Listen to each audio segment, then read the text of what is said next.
Welcome back to my channel. It's Krista here to do your May 2019 general tarot reading for the sign of Scorpio, sun, moon, and rising signs. So I hope that you enjoyed your April 2019 reading. I always encourage you to do some cross-watching. If you're a Scorpio sun, for example, check out your moon sign readings or vice versa for any additional messages that you may need for the month of May. And then, of course, in addition to your general reading today with the tarot, we'll be getting jumper cards from our oracle decks for additional messages for you. All right, so Scorpio, May 2019. What does Scorpio need to know for May 2019?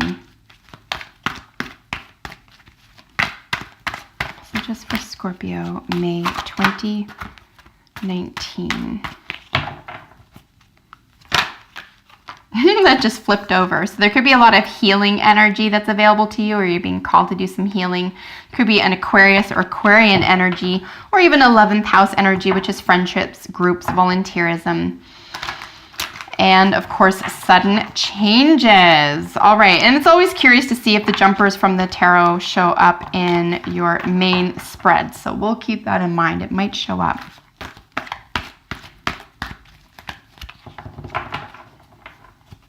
All right, May 2019, messages for Scorpio. All right. So I will be getting cards from the bottom of the deck for you for general energy for the month.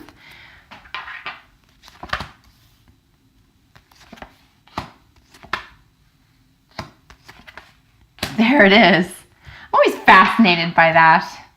Whenever a jumper card comes out and then it appears in your reading, it's always, I guess it was a special message after all. So we are finishing on a 5 here. There could be some communicative difficulties here, a little bit of clash of communication, clash of ideas here that we're finishing with after a little bit of a decision was made. So I think this just could be a little bit of a foretelling here that if a decision is made here, and we'll see what's involved after you've stood your ground, made a decision, had some inner strength, did some healing work. Things may, in terms of communication, thoughts, ideas, belief systems, this type of thing when we're dealing with swords energy, it could be, it's not going to work out exactly the way you wanted it to. It doesn't mean it's negative necessarily. It's just going to be a little bit more of a challenge or present a little bit more of a challenge here for you. Anytime we see 5s, we know that a 6 follows. So peace and equilibrium does exist, or is can be awarded to us. It's just going to be a little bit of a challenge. So bottom of the deck energy for you, as I just mentioned, we are dealing with a 6. So we have a lovely sense of equilibrium here, just because I'm always curious to see what's going on even under that. And then we have that, and then we have okay. All right, I'm going to stop there because I'm just going to go through the whole deck, but bottom of the deck energy for you with regard to what's going on beneath, okay, these conversations and processes and things that you'll actually be moving through in the month of May are quite deep, okay? Because we know this, because we know that the devil is here, the high priestess, and then we have the Hierophant.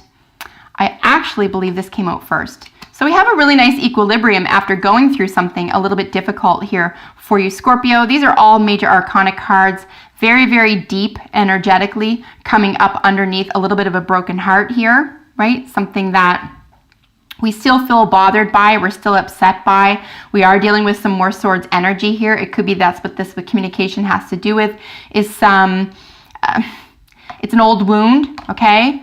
And then, but, at least for the month of May, despite all this, right, you still have a sense of, say, equality. We're looking at a small J, justice, right? We're looking at balance. So at least we're seeking balance, which is very, very positive. And I think at least by the end of May for you, it could be, this challenge could present an opportunity, in other words, for you to create balance within communication, thoughts, beliefs, and ideas, for example. So I'm not going to get into these too deeply, but I am going to mention some major themes around these cards at the bottom of the deck, creating your energy for the month. So we have, here we're dealing with traditions and we're dealing with institutions. So this is a long-standing institution, tradition, vows, contracts. When I say institutions, I mean things like, law, dentistry, architecture, music. Okay, like these are large umbrella institutions. Here we have the High Priestess. So here we have a lot of secretive energy. There could be a lot of intuitive energy here. So definitely something behind the scenes. Secretive in the sense where something might even be hidden from you. I don't mean necessarily you're keeping secrets. I just mean something that's beneath the surface that you are or aren't in touch with yet. So something going on there. Here with the Devil card, we do have, it's labeled temptation in this deck, but of course it's the Devil card.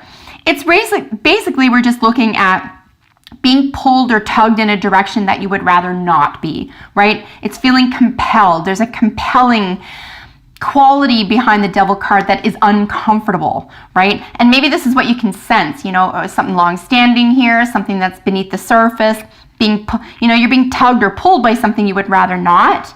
There could be an obsessive quality here. There could be an addictive quality here as well. And then of course we have, like I mentioned briefly, the Three of Swords. This is just an old wound. It's just an old wound that's not going to heal, something that's going to need a lot of healing. Here with our Star.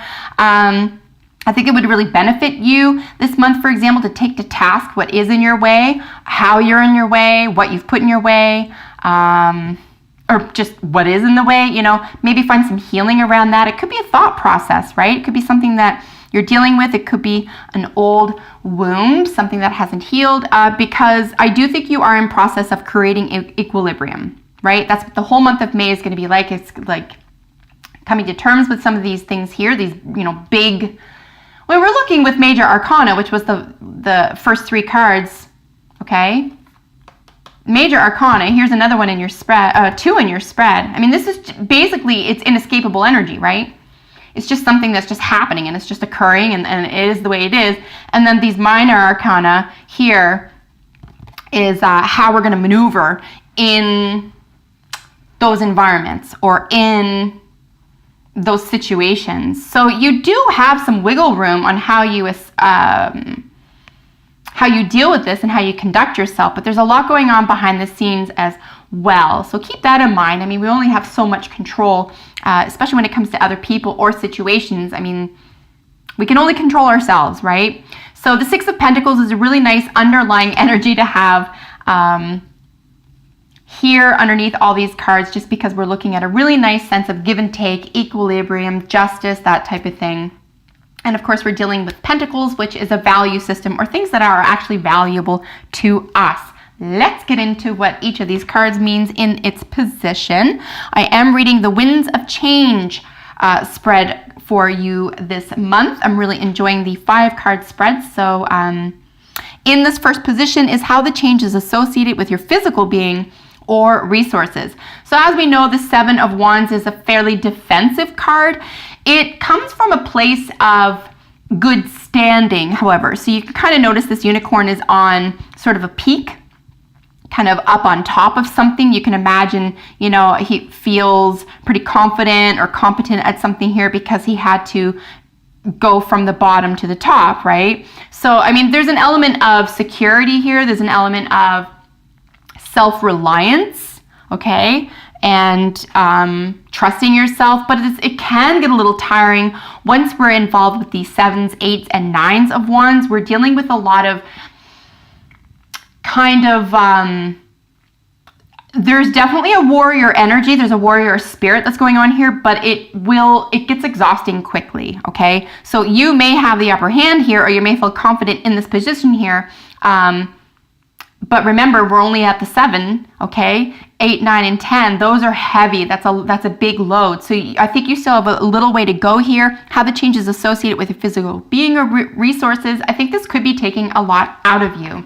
Or it could, especially with some of this, deeper energy with the Major Arcana as an underlying energy here, it could prove to take more out of you than you had anticipated, even if you started off on solid ground, right? Even if you started off, say, for example, on top or on the peak of something.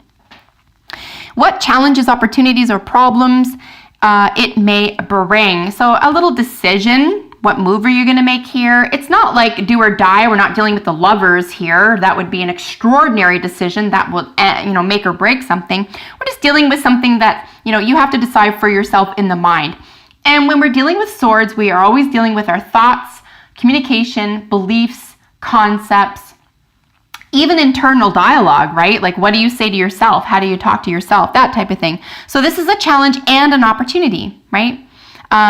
What decision are you going to make here? What are you going to choose? Now, essentially, the Two of Swords is someone holding two truths, right? This belief system and this belief system. And while that may work for a time or for a while, or it gets you to where you think you want to be, for example, it's going to get tiring and you're going to have to drop one. You're going to have to pick one, okay? Or else it's just going to drag on forever and it's very uncomfortable. You don't want to have both of your arms tied up with something. You want to have one arm free. So free yourself by telling yourself the truth about something here. I think it would really help yourself out. It could be an opportunity and a challenge. Here in the changes effects on your plans or projects, or how you'll be inspired. The Strength card always shows up when courage is necessary, so it looks like it's a pretty cool card, like Strength, who doesn't want to see that? But as I said, it's going to come up when you need it the most. This is something that comes during a time of trial or even crises, so you could have to draw upon enormous strength reserves at this time. Also, anytime we see strength, we recognize that there is an issue that we have to face where courage is necessary, and we only find courage when we are afraid, right? So the changes effect on your plans or projects. Also, an element of inspiration is courage, which is a beautiful gift to yourself. This is a lovely thing to have. It may not look attractive, right? Nobody wants to be fearful. Nobody wants to have a boundary or a barrier or a hurdle. Nobody wants that. I get it. But I do think that this can work in your favor, especially if you realize what the decision is you need to make here. It could take an enormous amount of personal strength and courage to face this, because we know also, however beautiful this Healing Star card is, that healing only occurs after an injury, right? So while healing is occurring here in this position, your emotional reaction or experiences that you can expect. So a great deal of healing is promised to you here, probably around groups of people. Like I said, we have Uranus energy, something that's very sudden, okay? But ultimately, Aquarius energy. This is someone who, energetically speaking, not a person. If you are dealing with an Aquarius, that's just lays it out very simple for you that this has to do with an Aquarius for you. Otherwise, it's just Aquarian energy, and it's just someone who's a little bit, odd or peculiar or different, marches to a different drummer, that type of thing. So emotional reactions you can expect or experiences you may have. There's a lot of healing energy around this. The Star card is also very humanitarian, so there is an extraordinary sense of humanitarian energy here as well. It could be, and I might even suggest it at this time, that the courage you express during any trial or issue or concern here, that you provide yourself that healing energy, right? That you give it to yourself, that you're a humanitarian to yourself in as much as you are to anyone else, right? That you treat yourself just as importantly and special as you would anyone else, or that you expect or desire to be treated. So here's something you need to know about the nature of the change. So this is a little bit of conflict. Like I said, it could be communicative, it could be in your own mind, it could be your thoughts and beliefs. It could even be around, trying to hang on to two truths. Could be a concern here for you as well. You're just not confident or comfortable about the nature of the change here. But like I said, I think there is a nice opportunity for equilibrium. We know that the Six of Swords, for example, following the Five, so a little bit of chaos, a little bit of conflict, the Six is taking those lessons or taking that conversation taking the outcome of what you had to, work through here courageously and what you had to heal. And you just sail away with those lessons and you move on to calmer waters. So I think that is what's next for you, at least by the end of the month for you, Scorpio. You can move on to calmer waters here. But I do think that there is a little bit of a challenge ahead for you. Particularly if you feel like you're on top of something here, if you feel like something is balanced and fair, right? Because like I said, the Six of Pentacles applies to every card. You can even apply it as a qualifier, right? The Six of Pentacles with this, the Six of Pentacles with that, for example. So, I mean, it's a lovely energy to apply to all of this. Even if we say, the Six of Pentacles with the Five of Swords, for example, you can say, look, something positive will come of this. You will get feedback. You will get feedback that is helpful and balanced. And it could be your own. It could be your own. You could help yourself through this process, right? There's really no other agents here. These are all pretty independent, except for the Five of Swords, I'll be honest. Five of Swords does deal with other people, groups of people. Seven of Fire, or Wands as it were, essentially does talk about other people because you're on top of something. You had to have been challenged by something. And then, of course, this is give and take, so it's at least two people. I think the biggest challenge here is going to be within you and for you as opposed to with other people necessarily, however. I think other people may be highlighted here, but this is really all about you, Scorpio. One of my favorite cards from this deck is the Porcupine. It is the card of innocence. It is the most beautiful place to come from when you have any concern or issue. It could be a nice way to approach something that's difficult. It could be a nice way to approach a problem, a concern, yourself, especially if you're undergoing any healing here. I'm going to suggest that innocence could be very helpful to you at this time. The story behind the Porcupine is one of playfulness, however. So if you need to unwind or relax or remember the good times or try to find that happy place, for example, it could just be really wrapped up in a sense of innocence, playful innocence, using your imagination in a playful, helpful way as opposed to using your imagination, right? Like the swords here, in a hurtful or complicated way. We're going to simplify things, right? That's another way to read innocence here, is to simplify things. Listening. So I think there is some communication here, either that's going on internally for you or with at least one other person. Listening is going to be paramount for you this month, and in any communicative environment. Of course, that goes both ways. So make sure that you're being listened to and that you are listening to someone else as well. I also like to read the listening card as, an element of, music. And that can be your favorite music. That can be new music. That can be something that is a song in general, like a bird. It could be that you consider, the sound of rushing water, a lake or a stream, that type of thing. Something that you're listening to that gives you a lot of calm and peace is very important at this time. But if this does have to do with communication, whether or not you're dealing with something internally here that you have to make a decision around, or it's about another person, or we just have too many there. Hold on, I'm going to keep shuffling. Whatever this issue specifically concerning, an act of courage and a time of healing is what we're going to apply the listening card to, okay? I guess one of the major or most obvious ways to frame that is, listen to your heart. Trust. This situation is calling for you to have faith. Yeah, I mean, it could feel like you're disappointed with something here. Someone doesn't pull through for you. Someone doesn't do what you want.